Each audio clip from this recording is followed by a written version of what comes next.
Jumpa kembali di Live in Fullness to Eternity.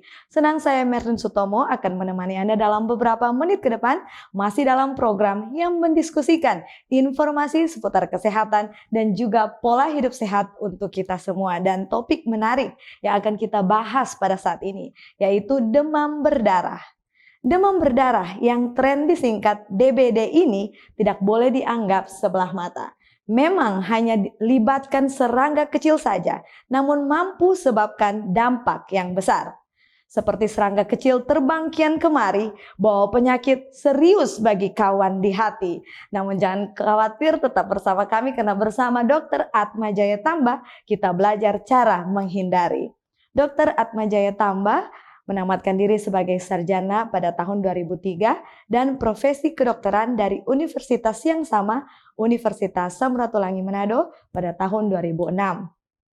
Sempat menggali pengalaman di beberapa tempat dari Puskesmas Kabupaten Maluku Tenggara, Kabupaten Minahasa, dan Kabupaten Kepulauan Sangihe, dan sejak tahun 2011 melayani di Rumah Sakit Noongan Langoan hingga saat ini.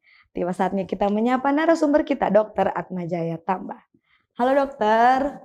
Halo. Apa kabarnya dokter? Puji Tuhan, luar biasa. Puji Tuhan. Jadi ini terlihat selalu bersemangat ini ya dokter ya. Harus tetap bersemangat. Untuk melayani khususnya. Iya. Baik. Melayani pasien. Benar sekali. Baik dokter, terima kasih untuk waktu yang sudah diberikan bagi sahabat Live untuk membahas topik DBD ini ya dokter. Tetapi sebelumnya kita akan berdoa terlebih dahulu. Saya akan pimpin kita di dalam doa. Sahabat Live sekalian, mari kita satu di dalam doa. Ya Tuhan, Bapa kami di surga, terima kasih ya Tuhan atas pimpinan dan penyertaan Tuhan di dalam kehidupan kami. Pada saat ini ya Tuhan, kiranya penyertaan yang sama menjadi bagian kami pada saat kami belajar lebih banyak bagaimana agar dapat menjaga kesehatan tubuh kami. Ya Tuhan, kiranya Tuhan bersama-sama dengan narasumber kami, Dr. Atma Jaya Tambah yang pada saat ini bersama kami di studio, kiranya ya Tuhan dapat gunakan dia sepenuhnya dan biarkan kiranya ya Tuhan apa yang sudah dia siapkan, dia pelajari, dapat dibagikan dan tentunya menjadi berkat bagi semua kita, sahabat Live sekalian. Ya Tuhan, kami serahkan program kami di dalam tangan-Mu. Kami berdoa di dalam nama Yesus. Amin. Baik dokter, kita akan jeda sebentar dokter. Dan sahabat Live jangan kemana-mana, kami kembali setelah jeda yang satu ini tetap di Live in Fullness to Eternity. Tahukah Anda, buah adalah sumber vitamin dan antioksidan alami yang dapat meningkatkan metabolisme tubuh. Sayur memperlancar buang air besar dan dapat menurunkan risiko terkena berbagai penyakit kronis. Selalu mengonsumsi air mineral untuk menjaga keseimbangan cairan tubuh. Berolahraga dengan teratur dapat membantu kita mengendalikan berat badan. Selalu beristirahat yang cukup agar tubuh tetap sehat dan bugar. Jangan lupa untuk selalu menyaksikan program live di YouTube channel Cornelius Media, Bridge to the Truth.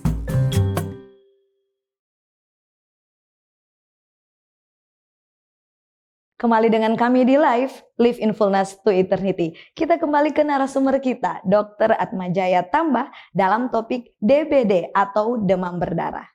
Baik dokter, sesuai dengan judul topik kita pada saat ini adalah DBD, demam berdarah. Ini sebenarnya penyakit seperti apa, bisa dijelaskan dokter?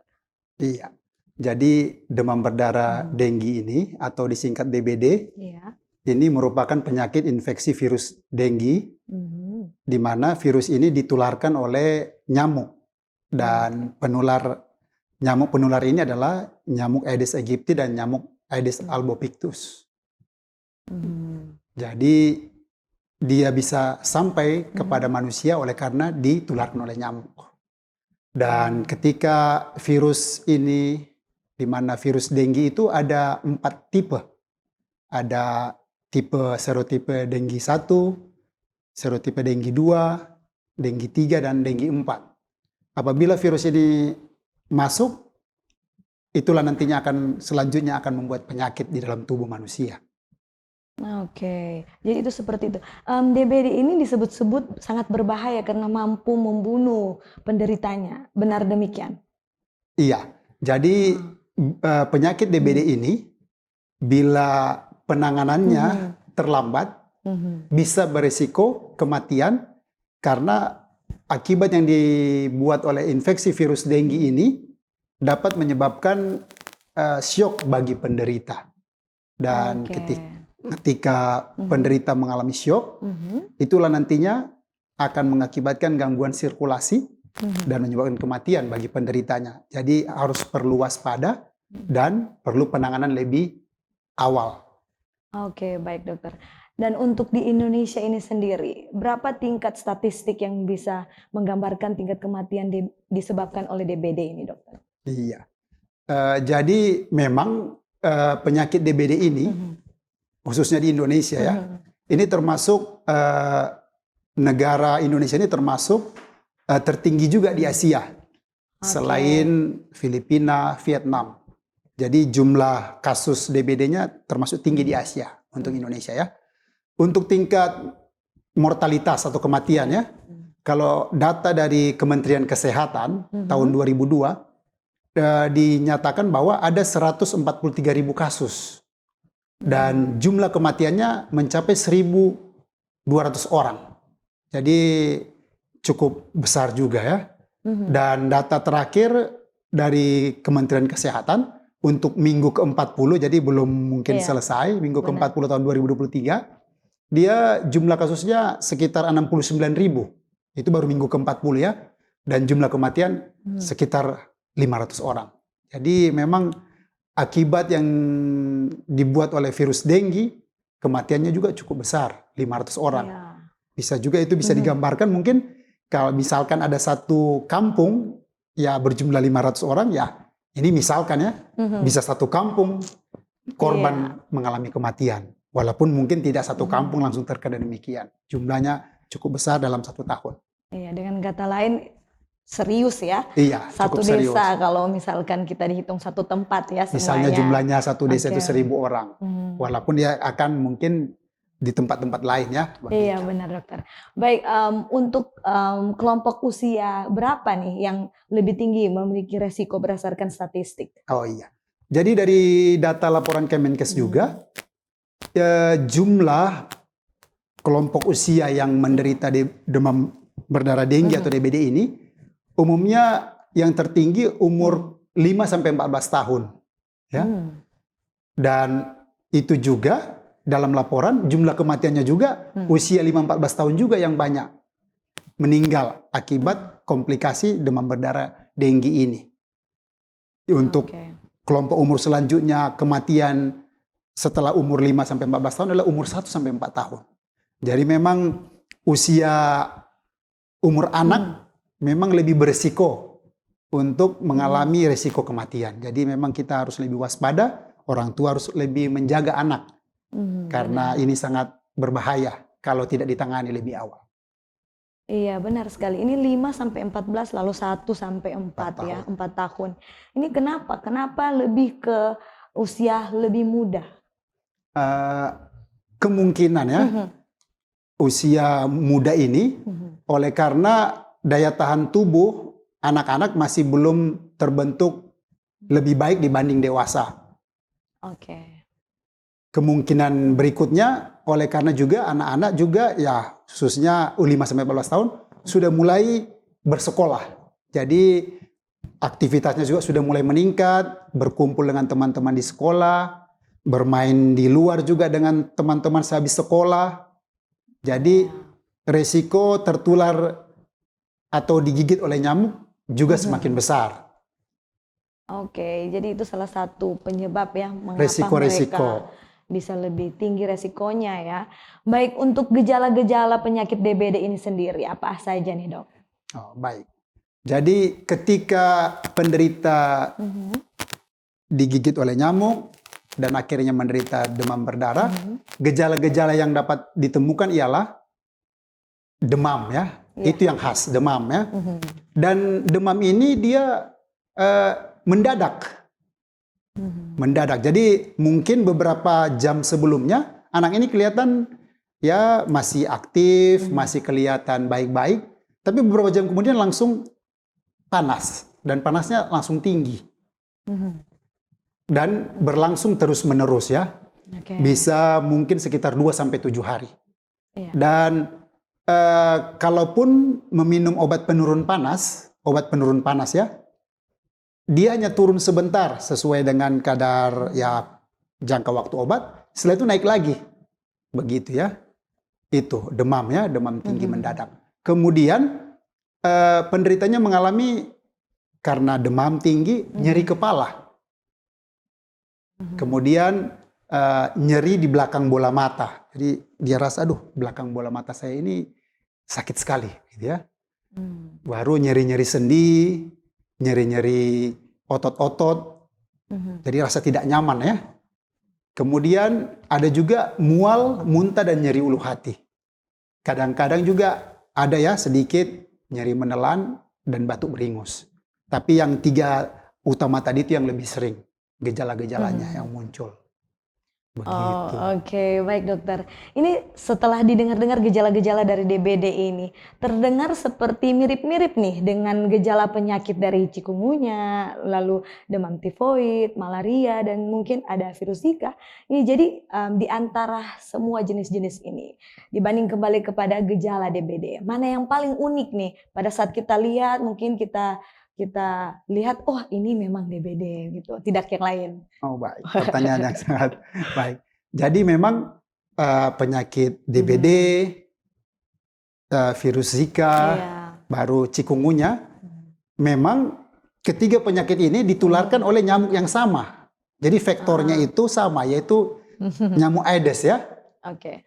Ya hanya mungkin di dalam tubuh nyamuk itu dia ketika menggigit manusia atau mamalia lain, dia mengisap virus, apakah denggi, apakah virus Zika atau virus chikungunya. Nah, jadi secara umum gejalanya hampir sama, demamnya ya. Nah, hanya memang mengapa ini DBD lebih umum didengar, karena kasusnya memang lebih banyak DBD. Dan juga mungkin chikungunya ya, yang sering membuat nyeri-nyeri tulang. DBD juga nyeri-nyeri tulang juga ya. Kalau Zika agak jarang ya, karena mungkin asalnya mungkin dari Afrika lah begitu ya. Tapi pada prinsipnya karena infeksi virus, pasiennya pasti demam. Kalau untuk demam berdarah, selain tadi yang saya sudah jelaskan, beberapa hari kemudian akan muncul mungkin bercak-bercak kemerahan di tubuh ya. Oke. Begitu. Oke, jadi tanda yang paling unik adalah timbul bercak-bercak merah ini. Dokter. Iya, jadi itu juga terlebih ketika kita harus lebih waspada ketika demamnya mulai turun. Ya. Karena tanda waspadanya ketika bercak-bercak kemerahan muncul, nanti ada juga pemeriksaan penunjangnya, apakah memang pemeriksaan trombositnya mungkin apakah turun juga.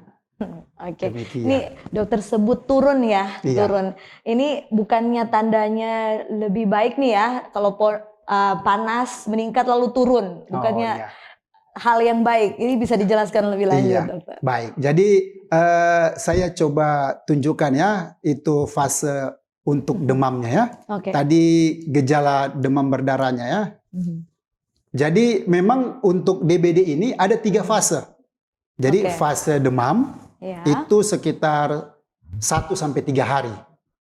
Kemudian fase kritis umumnya di hari ke-4 ke-5 panas. Dan setelah itu hari ke-6 ke-7 fase pemulihan. Itu secara umum lah. Walaupun bisa jadi ada variasinya ya.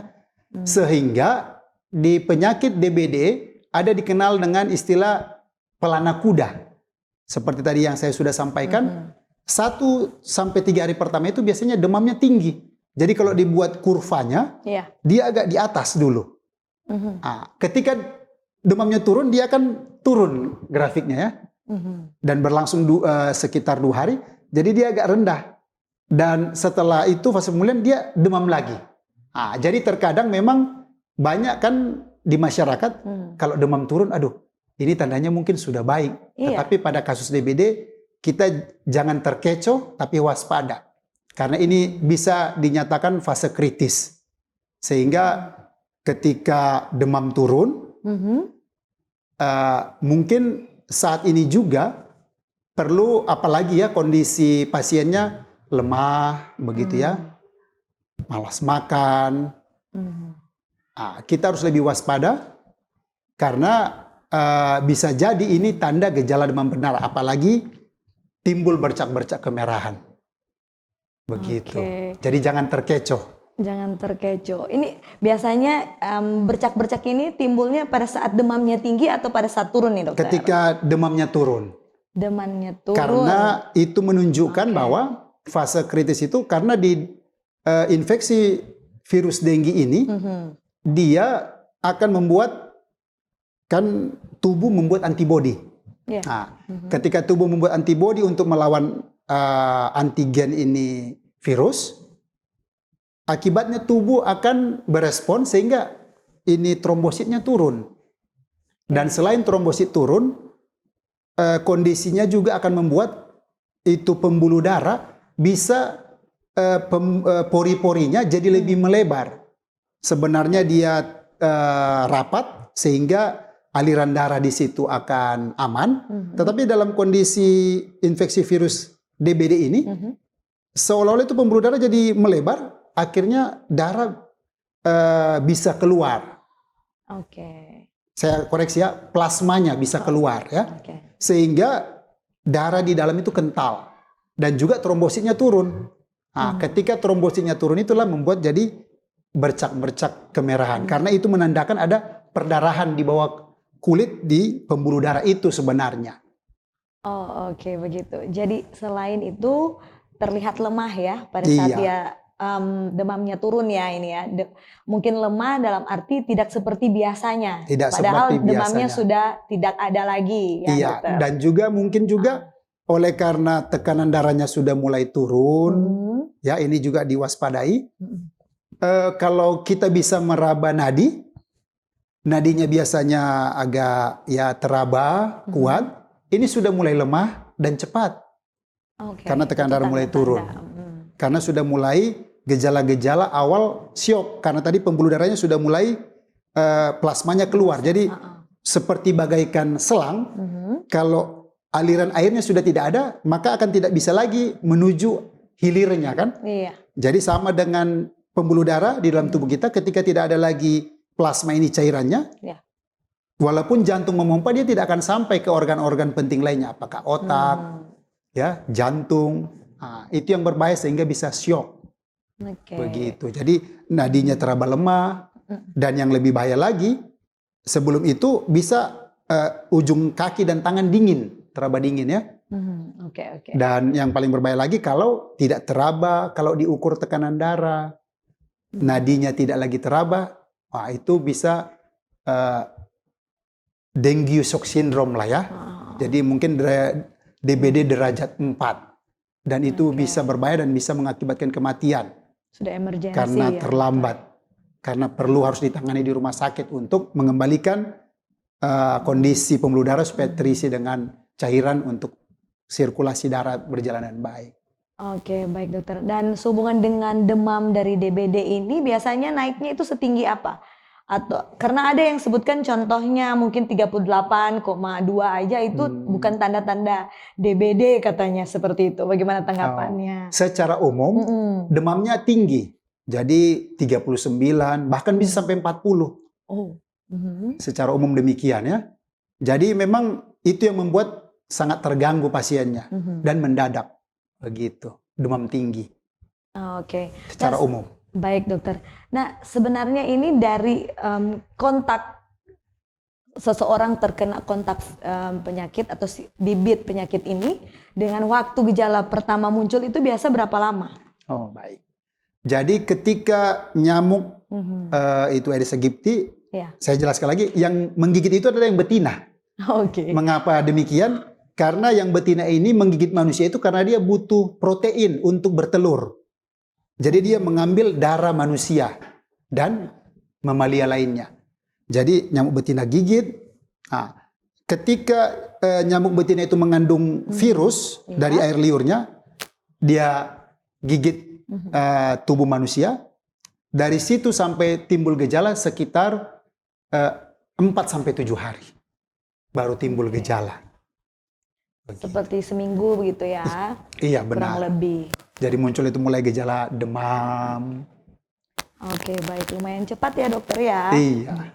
Oke, nah ini sering dikatakan ya, kalau misalkan seseorang itu sudah berhasil lewat DBD, lalu dia sembuh ya, lalu berikut kena lagi DBD, katanya resiko dari bahayanya penyakit ini jadi 2 kali lipat. Apakah benar demikian? Oh iya.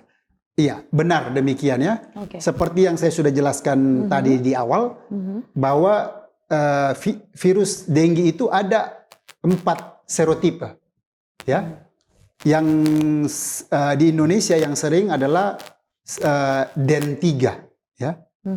Nah, tapi ada DEN 1, DEN 2, DEN 4. Nah, seandainya seseorang sudah sembuh dari infeksi virus, mungkin contohnya dia digigit oleh nyamuk di mana dia mengandung virus dengue 3, dia hanya punya kekebalan untuk itu.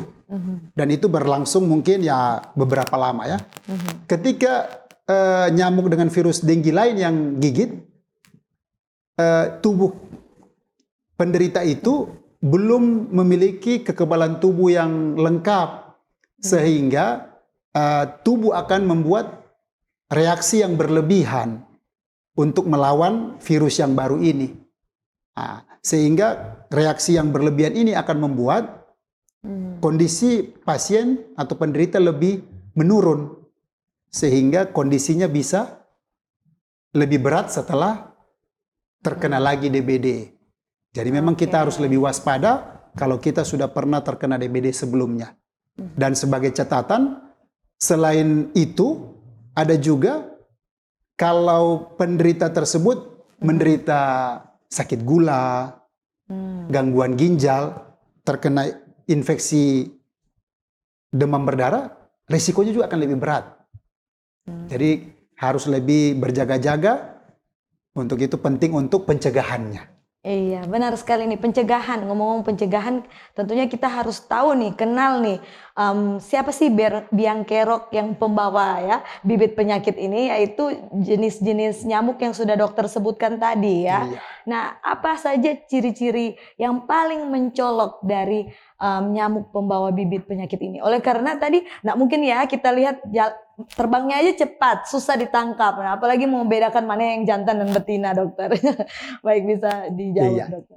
Jadi ciri-ciri nyamuk ini ya, vektornya ini ya, Aedes aegypti dengan Aedes albopictus ya. Iya.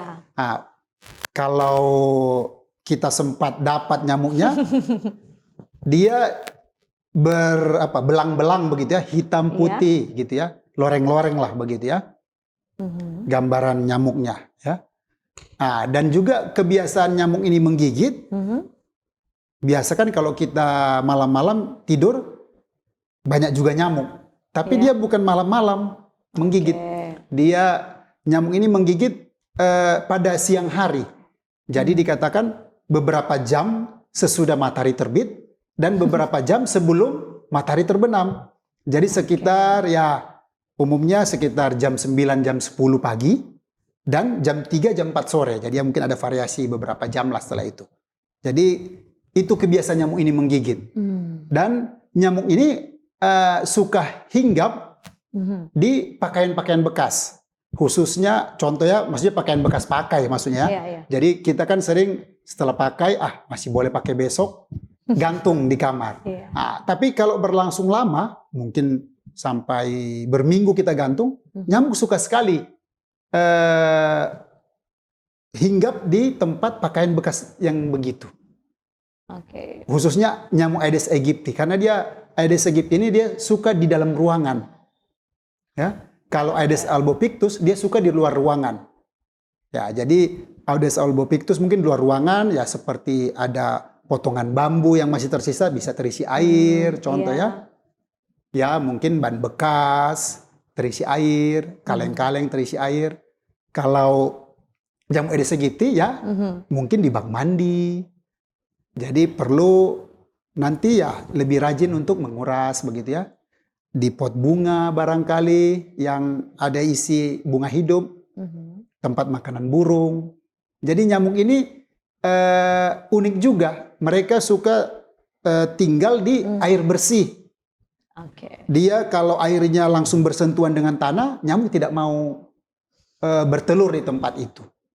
Jadi tempat-tempat yang bersih. Jadi jangan kita lolos dari pengamatan kita tempat-tempat air yang bisa menampung air bersih. Oke, juga sekaligus tempat baju kotor ya. Iya benar. Seperti Jadi kalau itu. ada baju kotor, baiknya ada tempat tertutup. Benar. Jadi ditutup. Kalau air bersih perlu ditampung, ditutup juga. Begitu. Kalau Oke. bak disikat juga ketika dibersihkan karena takutnya telurnya bisa menempel. Kalau hanya dikuras, bisa jadi telurnya tidak ikut keluar, begitu ya. Oh ya, benar-benar. Gitu. Oke, baik dokter, terima kasih untuk jawaban-jawaban yang sudah dibagikan. Kita akan jeda sebentar ya dokter. Dan Sobat Live, jangan kemana-mana, kita kembali setelah pesan-pesan yang satu ini. Tetap setia bersama Live, Live in Fullness to Eternity.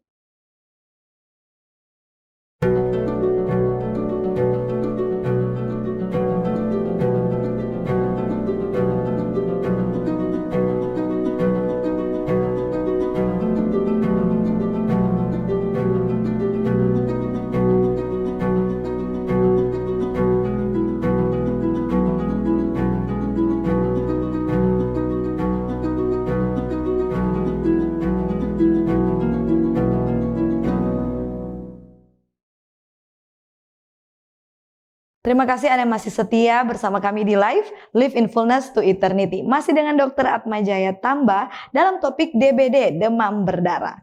Baik dokter, menyambung diskusi kita sehubungan dengan pencegahannya. Boleh berikan sedikit tips-tips bagaimana agar dapat bisa menghindari gigitan nyamuk ini? Iya. Jadi tadi kita sudah sampaikan juga pencegahan. Tadi 3M itu ya. Ya. Menutup, menguras, dan mengubur ya. Atau mendaur ulang ya. Iya. Nah, ini tips untuk mencegah gigitan nyamuk. Karena memang nyamuknya yang bawa virus. Benar dokter. Jadi kita harus cegah supaya jangan tergigit. Jadi yang sederhananya yaitu kita menggunakan pakaian yang agak panjang, lengan panjang begitu ya. Iya. Mungkin celana panjang juga ya. Kemudian boleh pakai kaos kaki, juga pakai kaos tangan ya. Dengan tujuan supaya nyamuk tidak bisa menggigit tubuh kita ya. Begitu. Jadi juga kita harus mengetahui jam gigitan nyamuk tadi ya. Jadi ya lebih waspada di jam-jam tadi ya, jam 9, jam 10, jam 4 ke 5 sore atau jam 3 ke 5 sore ya. Begitu. Menggunakan pakaian yang agak panjang menutup tubuh kita. Baru ada cara lain, kalau seperti bayi mungkin ya, dibuat kelambu. Kalau dewasa kan malam baru tidur. Kalau malam kan nyamuknya tidak menggigit ya, secara perilaku nyamuknya. Tapi nyamuk lain mungkin ya, mungkin nyamuk Anopheles ya. Tapi untuk bayi boleh dibuat kelambu ya, supaya terhindar dari gigitan nyamuk. Begitu. Juga ada seperti penggunaan repellent juga ya, lotion begitu, penggunaan obat anti nyamuk yang lain, tapi digunakan secara bijaksana. Kita gunakan dengan aturan yang dikeluarkan oleh produk tersebut. Dengan tujuan itu untuk mengusir nyamuk, bukan supaya mengusir nyamuk sehingga tidak mendekati kita untuk menggigit kita manusia. Oke, baik. Nah, ini jenis-jenis anti nyamuk ya yang biasa digunakan itu banyak ragamnya ya. Tapi ada juga yang langsung ke kulit seperti itu, yang menyentuh kulit. Nah, apakah ini aman khususnya bagi anti nyamuk yang mungkin memiliki kandungan DEET-nya di mana memiliki seperti 10 sampai 30% mungkin, apakah itu aman? Iya. Jadi sumber yang saya dapat untuk DEET ini komposisinya, kandungannya dianjurkan di bawah 30% ya. Dengan tujuan supaya mengurangi risiko untuk iritasi di kulit dengan reaksi alergi. Jadi boleh digunakan kalau kandungannya di bawah 30% untuk melindungi tubuh dari serangan gigitan nyamuk. Jadi boleh digunakan lotion itu. Jadi itu anjuran agar mengurangi resiko alergi ya. Dengan iritasi. Iritasi, oke. Baik dokter, tentunya lebih aman kalau kita gunakan anti nyamuk yang alami. Benar begitu, dokter? Nah, Iya. iya, katanya nih ya dokter, ada yang alami-alami dari lavender, katanya kemangi dan juga sereh. Nah, apakah benar demikian? Ah, jadi Mhm, ada tanaman-tanaman mhm, alami ya, yang tujuannya ketika itu ditanam di sekitar rumah atau juga di dalam rumah, itu tujuannya sebenarnya untuk mengusir nyamuk. Jadi mhm, membuat nyamuk seperti tidak betah lah untuk tinggal di sekitar rumah, ya. iya, iya. Jadi seperti lavender, serai, begitu ya. Mhm, Itu dianjurkan digunakan dan bahkan mungkin ada produk obat anti nyamuk tertentu menggunakan aroma lavender, iya. ya, begitu. Jadi itu tujuannya untuk mengusir nyamuk supaya tidak terbang ke arah lokasi di mana itu tanaman berada, sehingga rumah tersebut atau lingkungan tersebut terhindar dari nyamuk Aedes karena nyamuk itu tidak senang dengan aroma tanaman tersebut. Oke, dengan kata lain aromanya ya, Iya. yang bisa jadi bahan agar bisa digunakan untuk jadi anti nyamuk ya di sekitar rumah. Benar. Baik, apakah ada lagi yang alami-alami seperti itu, dokter? Jadi ada lagi ya dari Mhm. data Kemenkes yang mereka sampaikan, Mhm. ada tanaman khas Papua namanya zodia. Jadi Oke. ketika itu ditanam atau ada di sekitar rumah, nyamuk-nyamuk jadi berkurang atau tidak mau datang di daerah tersebut. Mhm. Jadi zodia, ada juga kecombrang, Mhm. ada juga yang saya temukan dari sumber itu bunga marigold atau mungkin yang kita kenal bunga ya tai ayam katanya begitu ya. Karena mungkin aromanya itu yang tidak sedap, Mhm. termasuk nyamuk juga tidak suka. Sehingga ketika itu ditanam, itu punya efek untuk mengusir nyamuk. Jadi cara-cara alami untuk mengurangi jumlah nyamuk di sekitar rumah atau lingkungan. Oke, baik. Nah, ini dokter tadi sudah bahas sehubungan dengan pencegahan. Sekarang saya ingin tanya, apakah ada efek jangka panjang nih pada penderita DBD kalau mereka sudah sembuh, dokter? Oh, baik. Jadi ketika penderita demam berdarah denggi Mhm. sembuh, Mhm. umumnya pulih dengan baik ya. Oke. Karena tadi seperti tadi 3 fase tadi yang saya Mhm. sampaikan, fase demam, fase kritis, dan fase pemulihan atau penyembuhan. Oke. Yang dikhawatirkan sebenarnya di fase kritis Mhm. yang bisa berisiko kematian karena resiko shock. Tetapi kalau penderitanya sudah sembuh, umumnya pasiennya akan baik dan normal kembali. Mhm. Kecuali mungkin ada komplikasi tertentu ya. Iya. Contoh ketika fase kritis itu ada kelebihan cairan, mungkin bisa terjadi penumpukan cairan di perut dengan penumpukan cairan di paru-paru. Tetapi kalau itu pun terjadi, itu bisa dikeluarkan. Baik. Jadi itu dalam bentuk komplikasi ya sebenarnya. Iya, Kalau kita, komplikasinya yang dikhawatirkan yang bisa berisiko kematian. Oke, baik dokter. Nah, agar bisa cegah kematian karena DBD ini, kapan kita harus tahu saat yang tepat kita bawa lari penderita ke rumah sakit nih? Iya, baik. Saya ingatkan lagi kembali ya, yang penting juga bagi kita mengetahui kapan pertama kali demam. Oh, Ini oke, penting diketahui ya. hari pertama demam. Oke. Ya, jadi mari orang tua ingat Mhm. atau perhatikan anak-anak kapan hari pertama demam. Oke. Ya, karena tadi fase demam itu hanya 1-3 hari langsung demam tinggi. Dan umumnya hari keempat kelima kalau demamnya turun kita harus waspada.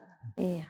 Jadi ketika hari keempat demamnya turun dan kondisi si anak atau pasien mulai lemah, tidak seperti normal, sebaiknya kita segera meminta pertolongan apakah ke puskesmas atau ke rumah sakit. Dengan tujuan supaya dokter periksa. Jadi dokter bisa periksa ya. Dan mungkin pemeriksaan awal mungkin dianjurkan pemeriksaan darah. Oke. Supaya bisa melihat kadar trombosit dan hematokrit. Iya. Apalagi gejala klinisnya tadi ke arah demam berdarah ya. Demam, sakit di belakang bola mata. Iya. Yang seperti tadi saya sudah sampaikan di atas. Jadi kalau gejala klinisnya sudah demikian, trombositnya menurun di bawah 100.000, hematokritnya sudah mulai meningkat, baru sel darah putihnya sudah mulai menurun, yang menandakan infeksi virus, kita harus waspada dan mungkin bisa ke arah demam berdarah, denggi ya. Walaupun demam berdarah denggi itu kan sudah ada bercak-bercak kemerahan, atau ketika dites ada namanya tes rampelit, dia ada bercak-bercak merah nanti. Dan mungkin ada mimisan, perdarahan gusi, muntah warna hitam, hematemesis, atau mohon maaf, BAB warna hitam, melena. Itu kita harus waspada dalam kondisi demikian.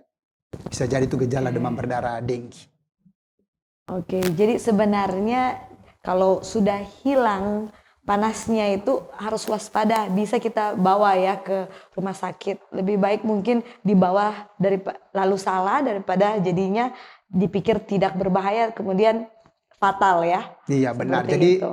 lebih baik kita antisipasi yang terburuk dibanding nanti bisa jadi miss atau kita terlambat mengetahuinya. Iya, benar. Karena takutnya ketika keterlambatan anaknya atau pasiennya sudah syok begitu ya. Iya, benar Ketika sekali. syok, risikonya akan lebih berat. Oke, nah dokter kalau sudah di rumah sakit ini biasanya penanganan apa saja yang diberikan untuk penderita DBD ini? Baik. Jadi biasanya kalau penderita sudah dianjurkan rawat inap ya, Ya.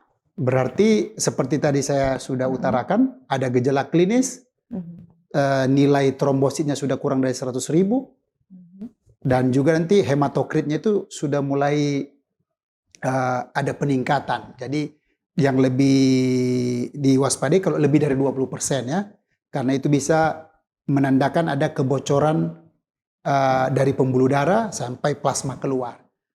Bisa beresiko syok. Jadi ketika itu ditemukan pasien demam, trombosit turun, sebaiknya dirawat inap, apalagi trombositnya di bawah 100.000. Dan terapi yang akan dilakukan ialah terapi cairan, karena memang obat untuk menghilangkan ini virus denggi tidak ada. Tapi terapinya namanya terapi suportif ya. Jadi kita berikan cairan untuk mencegah terjadinya syok itu ya.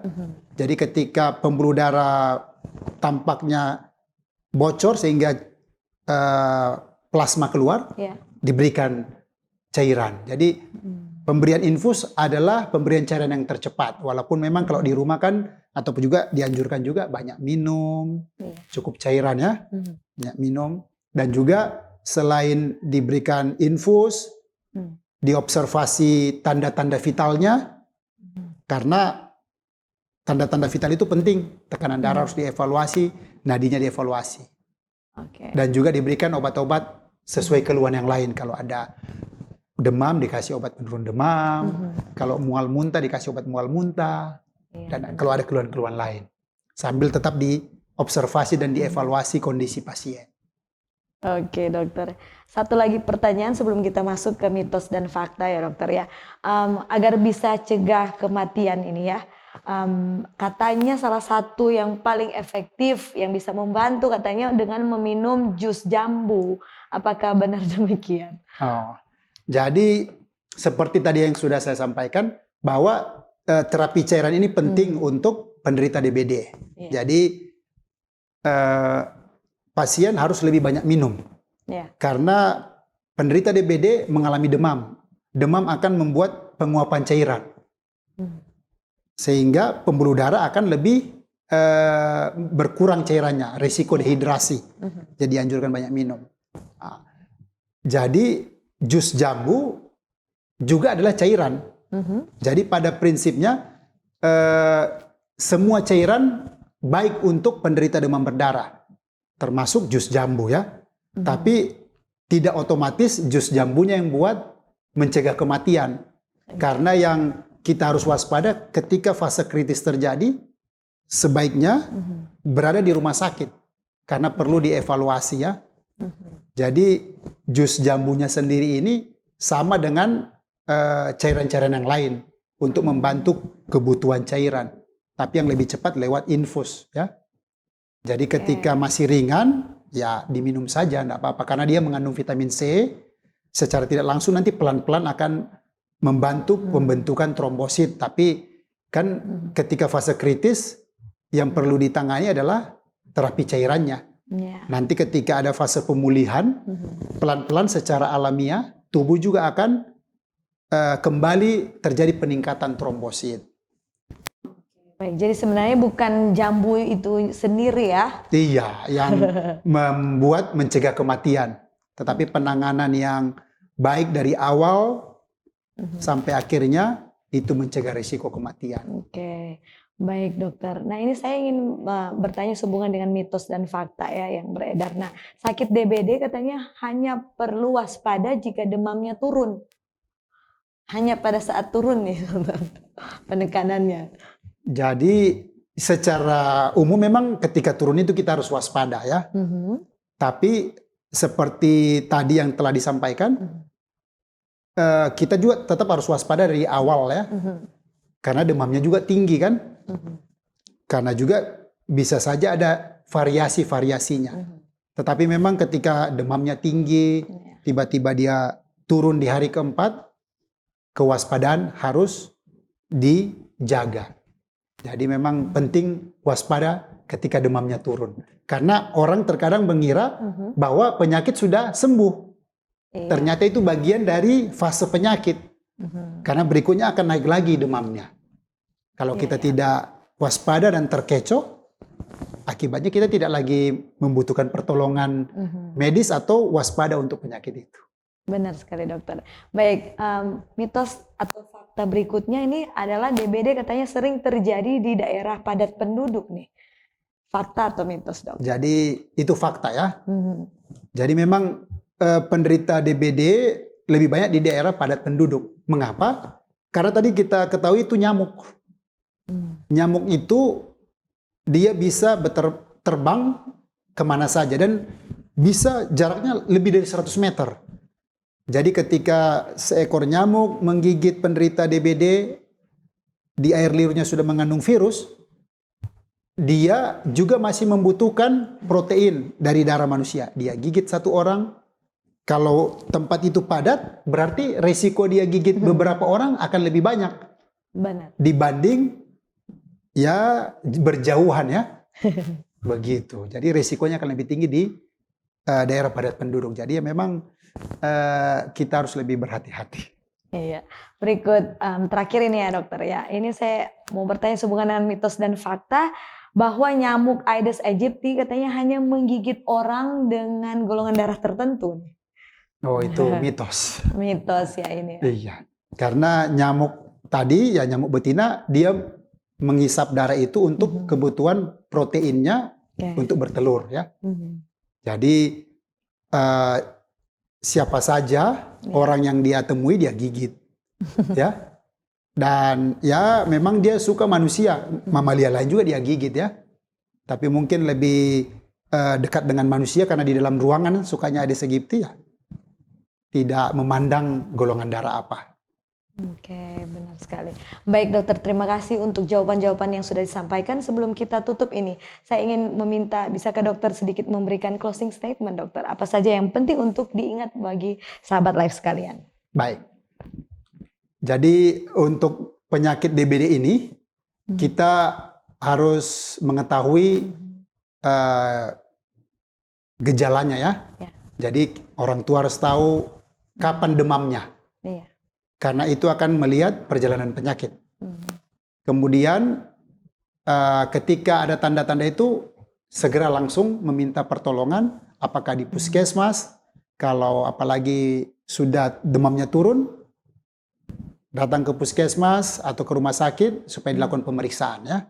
Dan yang terpenting juga, mari kita bersama-sama untuk melakukan pencegahan. Iya. Karena pencegahan adalah yang terbaik, lebih baik mencegah daripada mengobati. Jadi kita berantas sarang nyamuk dengan cara 3M+, seperti tadi yang sudah disampaikan.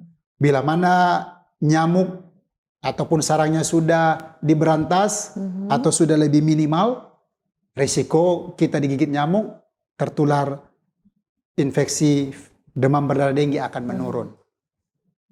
Dan juga tetap menjaga kesehatan, ya. Makan cukup, istirahat cukup, berolahraga karena akan meningkatkan daya tahan tubuh. Oke, saya rasa itu sudah sangat akurat ya untuk melindungi diri kita ya dari nyamuk-nyamuk ini. Baik dokter, terima kasih untuk closing statement yang sudah disampaikan. Kita akan segera tutup diskusi kita. Bisakah saya minta dokter untuk tutup kita di dalam doa? Baik. Kita berdoa. Tuhan Bapa kami yang bertata di dalam kerajaan surga, kami berterima kasih untuk materi kesehatan yang telah kami diskusikan. Kiranya kami dengan hikmat akal budi dari Tuhan dapat menjaga kesehatan kami, khususnya pada saat ini kami membahas tentang penyakit demam berdarah denggi.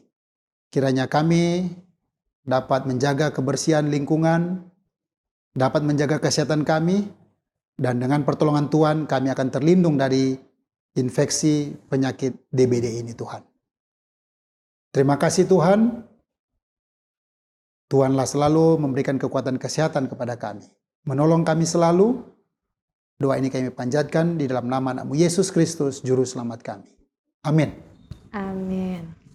Baik, kami ucapkan kembali banyak-banyak terima kasih kepada dokter ya dengan semua jawaban-jawaban ilmu yang sudah dibagikan bagi sahabat Life sekalian. Kiranya Tuhan memberkati dokter dan keluarga dalam segala tugas dan tanggung jawabnya. Tidak lupa kami ucapkan terima kasih kepada sahabat Live, Cornelius Media, dan sahabat Hope Channel Indonesia yang sudah setia menyaksikan program Live hingga di penghujung episode kali ini.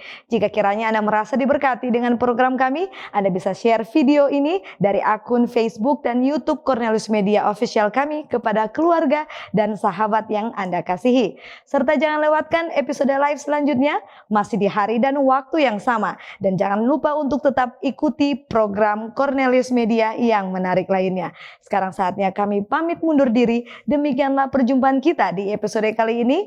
Akhir kata, saya Merlin Sutomo dan seluruh kru yang bertugas mengucapkan sampai jumpa, salam sehat.